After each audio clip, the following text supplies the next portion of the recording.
ইতিহাস বিভিন্ন ধরনের রাজা এবং তাদের রাজত্ব নিয়ে আমাদের সাথে কথা বলে, আর সেই রাজাদের রাজত্ব এক এক করে হারিয়েও যায়। শুধুমাত্র ঈশ্বরের রাজ্য এবং ঈশ্বরের মণ্ডলী স্থায়ীভাবে আমাদের মধ্যে থেকে যায়। নতুন নিয়মের মণ্ডলীতে খ্রিস্ট তার প্রতিষ্ঠানে কিছু প্রাচীনদের মনোনীত করেন, যারা মণ্ডলীর দেখাশোনা করে। এই প্রাচীনরা ঈশ্বরের আহ্বানে আহুত ছিল এবং মণ্ডলীর সেবা কার্যে নিজেদেরকে সম্পূর্ণরূপে সমর্পণ করেছিল। তারা ঈশ্বরের বাক্যের উপর ভিত্তি করে ঈশ্বরের রাজ্যের বৃদ্ধির জন্য এগিয়ে গেছিল। আমরা এই অনুশীলনীতে প্রাচীনদের যোগ্যতা, কার্য এবং দায়িত্ব ঈশ্বরের মণ্ডলীর প্রতি কি, সেই বিষয়ে আলোচনা করব।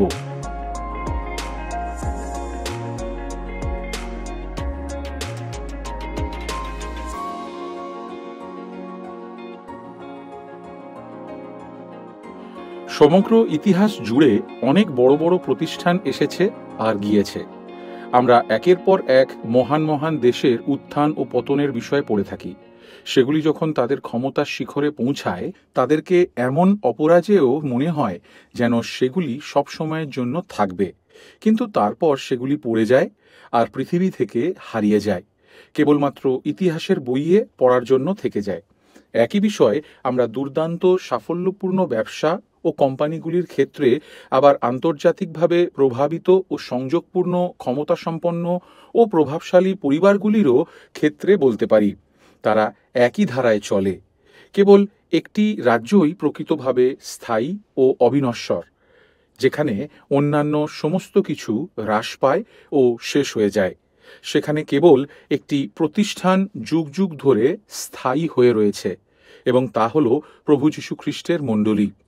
মথি 16 অধ্যায়ের 18 পদে যীশু নিজে বলেছেন, আমি আপন মণ্ডলী গাঁথিব, আর পাতালের পুরুদ্বার সকল তাহার বিপক্ষে প্রবল হইবে না। সময়ের সাথে সাথে এবং অনন্তকাল ধরে এটি স্থায়ী থাকে। ঈশ্বর প্রকাশ করেন যে ইতিহাসের মধ্যে মণ্ডলী হল পৃথিবীর কেন্দ্রীয় প্রতিষ্ঠান, আর আমাদের বোধগম্যতাতেও তাই। খ্রিস্টের মণ্ডলীর নকশায় একটি গুরুত্বপূর্ণ উপাদান ছিল তার প্রতিনিধি হিসাবে সেবা করার জন্য এবং তার প্রজাদের উন্নতি সাধনের জন্য মণ্ডলী শাসন ও মণ্ডলীর কর্মকর্তাদের নিয়োগ।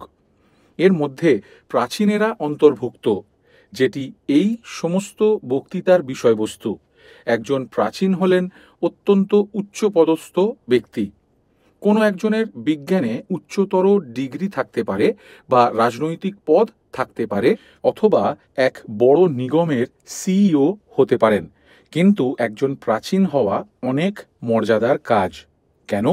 কারণ যা সবথেকে গুরুত্বপূর্ণ এবং যা অনন্তকাল থাকে, এটি সেই বিষয়ে নিযুক্ত। তবে সময় ও অনন্তকাল উভয় ক্ষেত্রেই স্থায়ী থাকে। তা আসলে কি? 3টি বিষয়: খ্রিস্টের রাজত্ব, ঈশ্বরের বাক্য এবং মানুষের আত্মা। প্রাচীনেরা নির্দিষ্টভাবে এই 3টি বিষয়ে তাদের জীবন নিয়োগ করে থাকেন।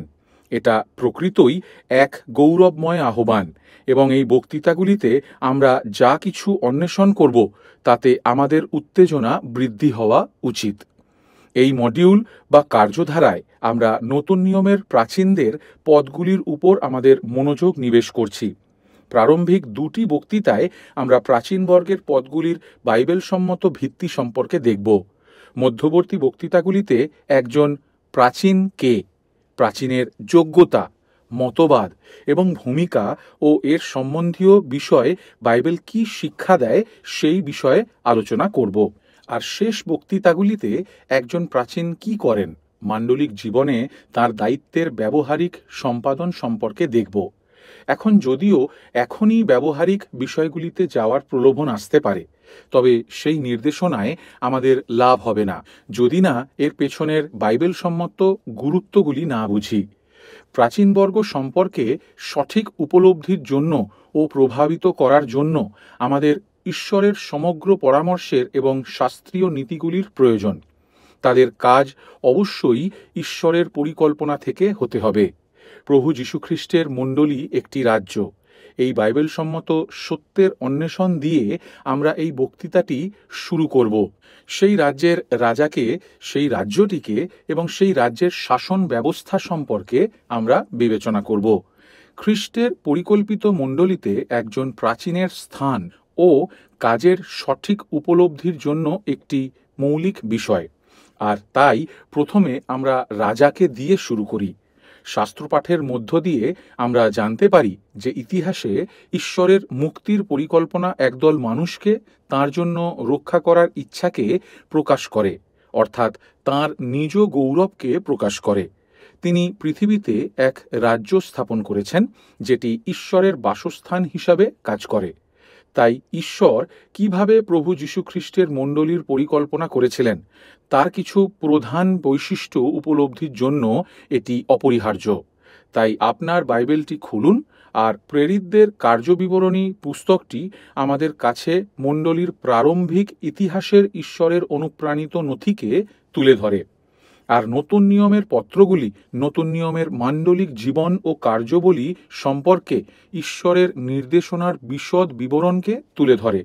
তবে পুরাতন নিয়ম দিয়ে শুরু করার সময় মনে রাখবেন, রাজা দাউদের কাছে করা প্রতিজ্ঞাতে তিনটি মূল বিষয় ছিল: দাউদের বংশ থেকে একজন মধ্যস্থতাকারী, ঈশ্বরের সম্পর্ক স্থাপনকারী অনুগ্রহের চুক্তি এবং ঈশ্বরের সিংহাসন ও রাজত্বের প্রতিনিধিত্বকারী এক রাজ্য। তবে পুরাতন নিয়মে বিভক্ত রাজ্যের সময় আমরা একের পর এক রাজাদের কথা পড়ি, আর প্রত্যেক সময় আমরা এই সিদ্ধান্তে আসতে বাধ্য হই যে এই রাজা তিনি নন, এই সেই প্রতিজ্ঞাত মহান রাজা নন, আর একজন মহান রাজা আসতে চলেছেন। অন্য কথায় আমরা অপেক্ষা করে দেখতে থাকি যতক্ষণ পর্যন্ত না নতুন নিয়মের পাতায় খ্রিস্টকে দাউদের সিংহাসনের প্রকৃত ও চূড়ান্ত উত্তরাধিকারী হিসাবে দেখতে পাওয়া যায়। খ্রিস্টই একমাত্র রাজা যিনি প্রকৃতই ঈশ্বরের মনের মতো লোক, কারণ তিনি ঐশ্বরিক মসীহ। তিনি ঈশ্বরের আধিপত্য আনতে সফল হবেন যেখানে আদম মূলত ব্যর্থ হয়েছিল ও ইসরায়েলের সমস্ত রাজা ব্যর্থ হয়েছিল। খ্রিস্টের এই উত্তরটি আমরা দানিয়েল 7 অধ্যায়ের 13 থেকে 14 পদে দেখতে পাই, যেখানে বলা হয়েছে, আমি রাত্রিকালীন দর্শনে দৃষ্টিপাত করিলাম, আর দেখো আকাশের মেঘ সহকারে মনুষ্যপুত্রের ন্যায় এক পুরুষ আসিলেন। তিনি সেই অনেক দিনের বৃদ্ধের নিকটে উপস্থিত হইলেন, তাহার সম্মুখে আনীত হইলেন, আর তাহাকে কর্তৃত্ব, মহিমা ও রাজত্ব দত্ত হইল। লোকবৃন্দ, জাতি ও ভাষাবাদীকে তাহার সেবা করিতে হইবে। তাহার কর্তৃত্ব অনন্তকালীন কর্তৃত্ব, তাহা লোপ পাইবে না, এবং তাহার রাজ্য বিনষ্ট হইবে না। যিশু এই পাঠ্যকে সুসমাচারের তাঁর নিজের প্রতি প্রয়োগ করেন। এর আগে দানিয়েল 2 অধ্যায়ে ঈশ্বর নবুখদনেচ্ছরের কাছে স্বপ্নের মাধ্যমে খ্রিস্টের রাজ্যকে বর্ণনা করেন। সেটি আমরা দানিয়েল 2 অধ্যায়ের 44 পদে পড়ি।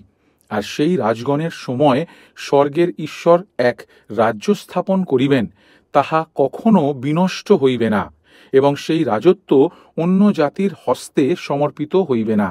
তাহা ওই সকল রাজ্য চূর্ণ ও বিনষ্ট করিয়া আপনি চিরস্থায়ী হইবে। দানিয়েল 2 অধ্যায় ও 7 অধ্যায়ের পাঠগুলি খ্রিস্টের মহান কর্মভারের পিছনে দাঁড়িয়ে আছে, যেখানে তিনি আমাদেরকে পৃথিবীর শেষ প্রান্ত পর্যন্ত সুসমাচার নিয়ে যেতে বলেছেন এবং জাতিগুলিকে শিষ্য বানাতে বলেছেন। মথি 28 অধ্যায়ের 18 থেকে 20 পদ। অতএব পুরাতন নিয়মের এই ইতিহাস নতুন নিয়মের রাজ্যের বিষয়বস্তুর পটভূমিকা প্রদান করে। খ্রিস্টের রাজ্য সমস্ত কিছুর থেকে উৎকৃষ্ট, কারণ রাজা খ্রিস্ট সকলের থেকে শ্রেষ্ঠ। তিনি রাজাদের রাজা, তাঁর রাজ্য সমস্ত জগতে বিস্তৃত হবে। প্রকাশিত বাক্য 11 অধ্যায়ের 15 পদে আমরা পড়ি, পরে সপ্তম দূত তুই বাজাইলেন, তখন স্বর্গে উচ্চ রবে এইরূপ বাণী হইল, জগতের রাজ্য আমাদের প্রভুর ও তাঁহার খ্রিস্টের হইল, এবং তিনি যুগ পর্যায়ের যুগে যুগে রাজত্ব করিবেন। প্রকাশিত বাক্য ২১ অধ্যায়ের ২৪ পদে আপনি জাতিগণের মধ্যে সুসমাচারের চরম সাফল্য এবং স্বর্গের বর্ণনা সম্পর্কে পড়েন, যেখানে বলা হয়েছে, আর জাতিগণ তাহার দীপ্তিতে গমনাগমন করিবে এবং পৃথিবীর রাজারা তাহার মধ্যে আপন আপন প্রতাপ আনেন। এই প্রত্যেক প্রকৃত খ্রিস্টবিশ্বাসীর মধ্যে সলোমনের মূল প্রার্থনার হৃদয় বিদারক কান্না হিসাবে থাকে, যেন পৃথিবীর সমস্ত জাতি জানিতে পারে যে সদাপ্রভুই ঈশ্বর, আর কেহ নাই। প্রথম রাজাবলী ৮ অধ্যায়ের ৬০ পদ। আর গীত ৬৭তে আমাদের নিত্য গান হয়ে থাকে। অতএব আমাদের সামনে এগুলি যীশুখ্রিস্টের শ্রেষ্ঠত্বকে তুলে ধরে। তিনিই রাজা। মণ্ডলীর প্রকৃতির কেন্দ্রবিন্দু হল যীশুখ্রিস্টের প্রধানত বিষয় নতুন নিয়মের মতবাদ। এ সম্বন্ধে আমরা কলসীয় ১ অধ্যায়ের ১৮, কলসীয় ২ অধ্যায়ের ১০, ইফিসীয় ৪ অধ্যায়ের ১৫, ইফিসীয় ৫ অধ্যায়ের ২৩ থেকে ২৪ এবং অন্যান্য জায়গায় পড়ে থাকি। রোমের পোপ মণ্ডলীর মস্তক নয়, সে একজন দখলদার এবং খ্রিস্টের শত্রু। পার্থিব কোনো রাজা বা রাষ্ট্রপতি নন, বা কোনো অসামরিক শাসকও মণ্ডলীর মস্তক নয়। খ্রিস্টই মণ্ডলীর একমাত্র রাজা ও মস্তক, এবং সমস্ত কর্তৃত্ব ও ক্ষমতা তাঁর। মতবাদ, আরাধনা, মণ্ডলী শাসন এবং খ্রিস্টীয় জীবন সম্পর্কে আমাদের যা কিছু বিশ্বাস করতে হবে ও করতে হয়েছে, তা অবশ্যই একমাত্র তাঁর কর্তৃত্ব থেকে নির্গত হতে হবে, যা আমাদেরকে তাঁর বাক্যে জানানো হয়েছে। তাই প্রথমত আমরা দেখি যে একমাত্র খ্রিস্টই গৌরবের রাজা এবং তাঁর মণ্ডলীর একমাত্র মস্তক। আমাদের পা দুটিকে তার পথে পরিচালিত করতে হলে আমাদের চোখগুলিকে অবশ্যই সর্বদা তাঁর প্রতি নিবদ্ধ থাকতে হবে। আমাদের কান দুটিকে সর্বদা অবশ্যই তাঁর বাক্যের প্রতি মনোযোগী হতে হবে। প্রাচীনবর্গ সম্পর্কে বোঝার এটাই হলো আমাদের মৌলিক সূচনা বিন্দু। অতএব প্রথমত আমাদের কাছে রাজা আছে, দ্বিতীয়ত আমাদের কাছে রাজ্য আছে। একজন রাজা আগে থেকেই একটি রাজ্যকে মেনে নেন, যেটির উপর রাজা রাজত্ব করেন। তাহলে সেই রাজ্য আসলে কি?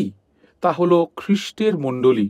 কলসীয় ১ অধ্যায়ের ১৩ পদ বলে, আমরা সুসমাচারের ফল সম্পর্কে শিখি সেই পদ থেকে। তিনি ঈশ্বর আমাদের অন্ধকারের কর্তৃত্ব হইতে উদ্ধার করিয়া আপন প্রেমভূমি পুত্রের রাজ্যে আনয়ন করিয়াছেন। এই জগতে খ্রিস্ট তাঁর নামের জন্য ও গৌরবের জন্য একটি রাজ্য স্থাপন করছেন। উদাহরণস্বরূপ মার্ক ৪ অধ্যায়ের ২৬ ও ৩০ পদে যিশু নিজে তাঁর মণ্ডলীকে ঈশ্বরের রাজ্য বলেছেন। এটিকে খ্রিস্টের রাজ্যও বলা হয় ইফিসীয় ৫ অধ্যায়ের ৫ পদে। মথি ১৩ অধ্যায় ও অন্যান্য জায়গায় এটিকে স্বর্গরাজ্য বলা হয়েছে। পৌল বলেছেন, এই রাজ্যকে খ্রিস্ট শেষকালে তাঁর পিতার কাছে সমর্পণ করবেন। প্রথম করিন্থীয় ১৫ অধ্যায়ের ২৪ পদ বলে, তৎপরে পরিণাম হইবে, তখন তিনি সমস্ত আধিপত্য এবং সমস্ত কর্তৃত্ব ও পরাক্রম লোপ করিলে পর পিতা ঈশ্বরের হস্তে রাজ্য সমর্পণ করিবেন। সেই জন্যই ওয়েস্টমিনিস্টার বিশ্বাস স্বীকারোক্তির ২৫ অধ্যায়ের ২য় পরিচ্ছেদটি দৃশ্যমণ্ডলীকে এইভাবে বর্ণনা করে। প্রভু যীশুখ্রিস্টের রাজ্য ঈশ্বরের গৃহ ও পরিবার, এর বাইরের মানুষেরা সাধারণত রক্ষা পেতে পারে না। অতএব আমাদেরকে অদৃশ্য ও দৃশ্যমণ্ডলীর মধ্যে পার্থক্য করতে হবে। তা ঈশ্বরতাত্ত্বিক পরিভাষার অত্যন্ত গুরুত্বপূর্ণ বিষয়। আমরা দুটি আলাদা মণ্ডলীর কথা বলছি না, কেবল একটি মণ্ডলীই আছে, বরং আমরা দুটি ভিন্ন দৃষ্টিকোণ থেকে একটি মণ্ডলীকে দেখছি। অদৃশ্য মণ্ডলী হল সমস্ত সময়ের সমস্ত মনোনীতদের নিয়ে, আর দৃশ্য মণ্ডলী হল প্রকাশ্যে স্বীকার করা সমস্ত বিশ্বাসী এবং তাদের সন্তানদের নিয়ে, যাদের কাছে ঈশ্বরের পরিচর্যা এবং দৈববাণী ও ঈশ্বরের আদেশ দেওয়া হয়েছে। দৃশ্য মণ্ডলীর সবাই যদিও বহুমূল্য সুবিধাগুলি উপভোগ করে, তবে তারা সবাই আবশ্যকভাবে নতুন জন্মপ্রাপ্ত নয়। এই পার্থক্য আমরা পুরাতন ও নতুন নিয়মে দেখতে পাই।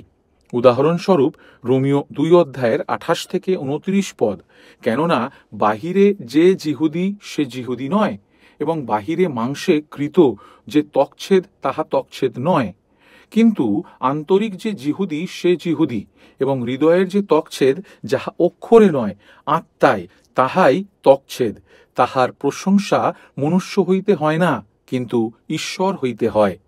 ভালো, খ্রিস্ট তাঁর দৃশ্যমণ্ডলীতে সাধুদের সংগ্রহের জন্য ও একত্রে যোগদানের জন্য অধ্যক্ষদের দিয়েছেন, আদেশ দিয়েছেন এবং পবিত্র প্রতিষ্ঠান দিয়েছেন। ইফিসীয় 4 অধ্যায়ের 12 থেকে 15 পদ আমাদেরকে শেখায় যে এ সমস্ত কিছু খ্রিস্ট পবিত্রগণকে পরিপক্ব করিবার নিমিত্ত করিয়াছেন, যেন পরিচর্যা কার্য সাধিত হয়, যেন খ্রিস্টের দেহকে গাঁথিয়া তোলা হয়, যাবৎ আমরা সকলে ঈশ্বরের পুত্র বিষয়ক বিশ্বাসের ও তত্ত্বজ্ঞানের ঐক্য পর্যন্ত, সিদ্ধ পুরুষের অবস্থা পর্যন্ত, খ্রিস্টের পূর্ণতার আকারের পরিমাণ পর্যন্ত অগ্রসর না হই, যেন আমরা আর বালক না থাকি, মনুষ্যদের ঠকামিতে, ধূর্ততায়, ভ্রান্তির চাতুরিক্রমে ত্বরাঙ্গহত এবং যে শিক্ষাবায়ুতে ইতস্তত পরিচালিত না হই, কিন্তু প্রেমে সত্যনিষ্ঠ হইয়া সর্ববিষয়ে তাহার উদ্দেশ্যে বৃদ্ধি পাই। ইতিহাসে ঈশ্বরের উদ্দেশ্যগুলি তার জন্য এক জাতির মুক্তির উপর কেন্দ্রীভূত।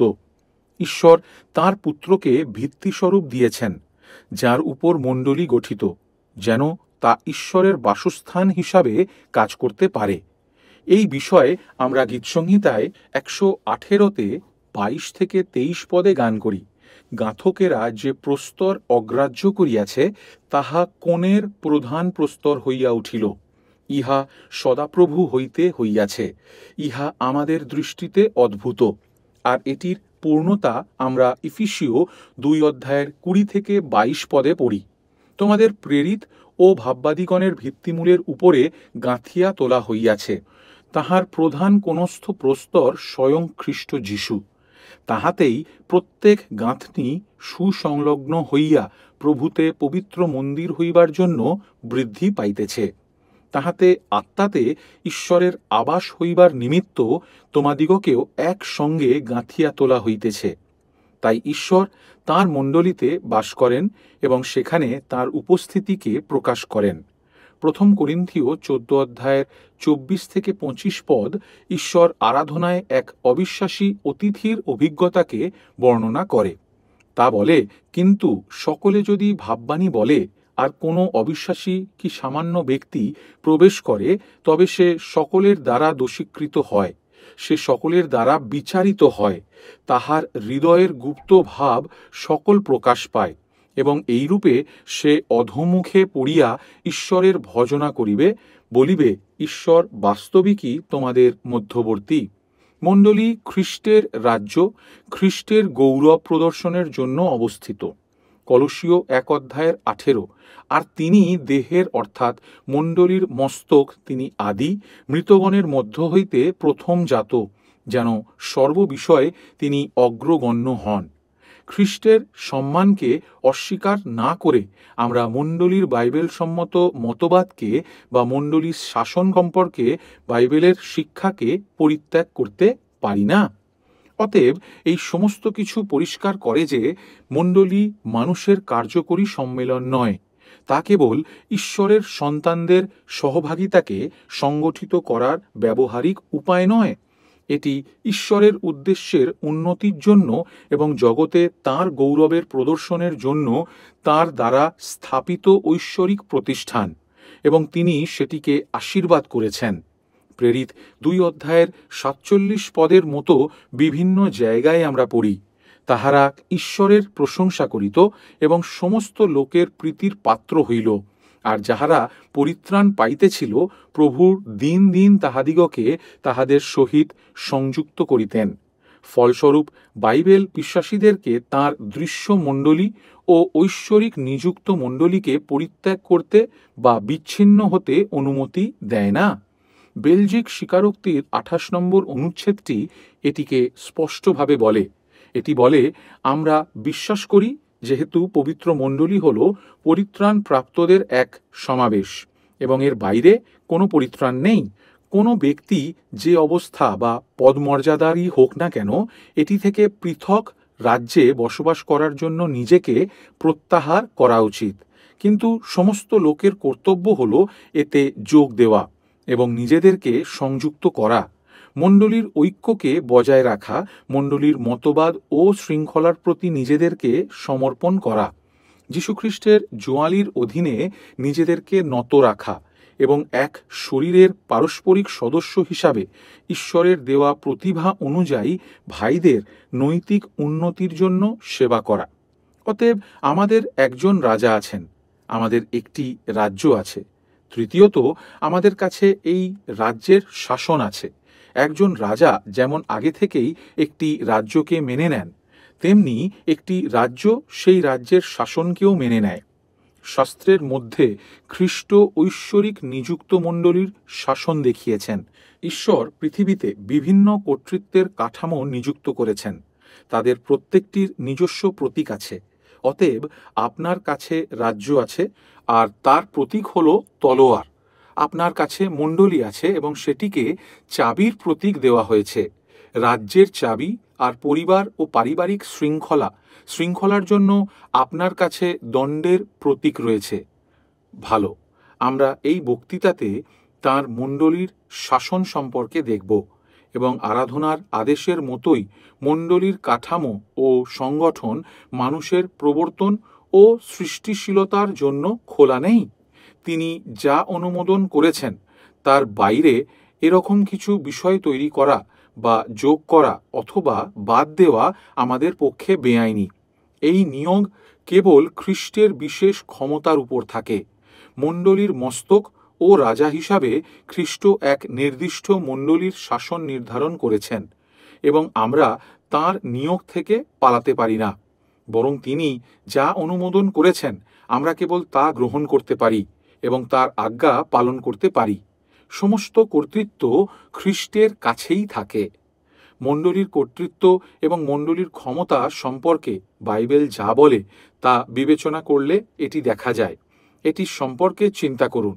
মণ্ডলীর মস্তক হিসাবে কেবল খ্রিস্টই হলেন কর্তৃত্বের উৎস, আর কর্তৃত্বের মানদণ্ড হল কেবল শাস্ত্র, মণ্ডলী বা তার ঐতিহ্য নয়।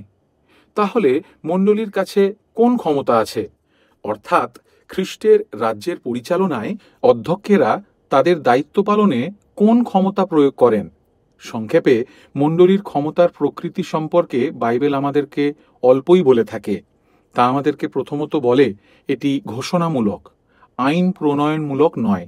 আর তাই ঘোষণামূলকের দ্বারা আমরা বলছি যে মণ্ডলী এসে বলতে সক্ষম যে সদাপ্রভুই এই কথা বলেন।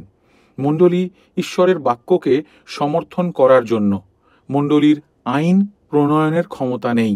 তা নতুন আইন বা আরাধনার নতুন আদেশ, নতুন মতবাদ বা নতুন নিয়ম জারি করতে পারে না, যেগুলি আমাদেরকে অনুসরণ করতে হবে। কেবল ঈশ্বর যা বলেছেন মণ্ডলীকে কেবল তাই ঘোষণা করতে হবে। দায়িত্ব এটি পরিচর্যামূলক, কিন্তু শাসন সংক্রান্তমূলক নয়। পরিচর্যামূলকের দ্বারা আমরা বলতে চাই যে এটি সেবার জন্য দেওয়া হয়েছে।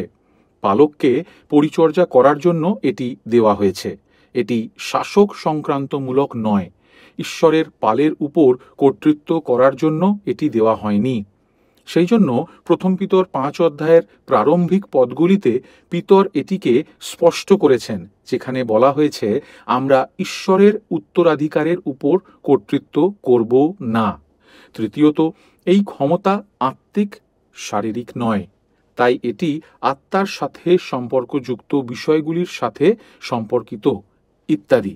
এটিকে রাজ্যের চাবি দেওয়া হয়েছে, যা আত্মিক ক্ষমতার অনুশীলন করে, কিন্তু তলোয়ার নয়। উদাহরণস্বরূপ যা শরীরের প্রতি প্রয়োগ করা হয়, মৃত্যুদণ্ডের মতো এই জাতীয় বিষয়, এবং যা ধার্মিক রাজ্যগুলির সমর্থন করা উচিত। চতুর্থত, এটি বিচার সংক্রান্ত বা শাস্তিমূলক। এই ঈশ্বরের দেওয়া নিয়োজিত আদেশের মধ্যে এটিতে শাসন ব্যবহারের উপাদান অন্তর্ভুক্ত। পরিশেষে এটি বিবেচনামূলক নয়। মণ্ডলীর ক্ষমতা বিবেচনামূলক নয়। মণ্ডলীকে শাস্ত্রের পরামর্শ নিতে হবে। বিশ্বাস ও মতবাদের বিষয়ে তার পছন্দ করার বা বিচার করার স্বাধীনতা নেই। অতএব এই সমস্ত স্থিতি মাপে খ্রিস্টের অধীনে মান্ডলিক কর্তৃত্বের অনুশীলন প্রকৃত ক্ষমতাকে প্রতিফলিত করে। এটি খ্রিস্টের ক্ষমতা, যা খ্রিস্ট তার সেবা করার জন্য তার নিয়োজিত প্রতিনিধিদের মাধ্যমে মধ্যস্থতা করেন। মথি 16 অধ্যায়ের 19 পদে যিশু বলেন, আমি তোমাকে স্বর্গরাজ্যের চাবিগুলি দেব, আর তুমি পৃথিবীতে যাহা কিছু বদ্ধ করিবে তাহা স্বর্গে বদ্ধ হইবে, এবং পৃথিবীতে যাহা কিছু মুক্ত করিবে তাহা স্বর্গে মুক্ত হইবে। যাই হোক না কেন, এই ক্ষমতা খ্রিস্ট থেকে আসে, মণ্ডলী বা তার অধ্যক্ষদের সহজাত ক্ষমতা নয়। অতএব এই সমস্ত কিছু আমাদেরকে এই প্রশ্নের কাছে নিয়ে আসে যে মণ্ডলীর শাসনের জন্য মস্তক খ্রিস্ট কি নিয়োগ করেছিলেন এবং মঞ্জুর করেছিলেন। তিনি তার প্রজাদের জন্য এক নির্দিষ্ট মান্ডলিক শাসন নিয়োগ করেছেন, যার মধ্য দিয়ে তার কর্তৃত্ব প্রয়োগ করা হয়। আমরা দেখি যে শাস্ত্রে তিনি যে নমুনা স্থাপন করেছেন, আমরা তার অধীনে নিজেদেরকে সমর্পিত করতে ও অনুসরণ করতে বাধ্য। তাহলে যে প্রশ্নটি অবশ্যই আসে, সেই নমুনার মধ্যে কি কি অন্তর্ভুক্ত? তিনি কি নিযুক্ত করেছেন বা অনুমোদন করেছেন? পবিত্র শাস্ত্রে আমাদেরকে মান্ডলিক শাসন সম্পর্কে কি দেওয়া হয়েছে? তাহলে পরবর্তী বক্তৃতায় খ্রিস্টের মণ্ডলী শাসনের কিছু বিশদ বিবরণের পাশাপাশি তিনি যে সমস্ত পদমর্যাদা নির্ধারণ বা নিয়োগ করেছেন, সেগুলির প্রতি আমাদের মনোযোগ স্থাপনের দ্বারা আমরা এই ধরনের কিছু প্রশ্নের উত্তর দিয়ে শুরু করব। ঐশ্বরিক সেই আদর্শের অংশে খ্রিস্টের মণ্ডলীতে প্রাচীনদের নিয়োগ অন্তর্ভুক্ত। তবে এই প্রারম্ভিক বক্তৃতায় আমরা প্রতিষ্ঠিত করেছি যে মণ্ডলী হল খ্রিস্টের রাজ্য। এখানে শুরু করার সময় আমরা খ্রিস্টকে প্রথমে রেখে শুরু করি এবং তাকে সেই সমস্ত শ্রেষ্ঠত্বই দিই যা তাঁর। তা না হলে আমরা করতে পারি না। তিনি প্রকৃতপক্ষে মণ্ডলীর একমাত্র মস্তক ও রাজা, আর মণ্ডলী সম্পর্কে অন্যান্য সমস্ত কিছু তাকে দিয়ে শুরু হয় এবং তার মধ্য দিয়ে প্রবাহিত হয়। অনেক ধন্যবাদ এই প্রশিক্ষণকে শোনার জন্য। আমরা আশা করি এই প্রাচীনদের বিষয় শিক্ষা আপনাদের জীবনে আশীর্বাদ এনে দিয়েছে এবং আপনারা মণ্ডলীতে প্রাচীনদের যোগ্যতা, দায়িত্ব আর কার্যের সম্বন্ধে বুঝতে পেরেছেন।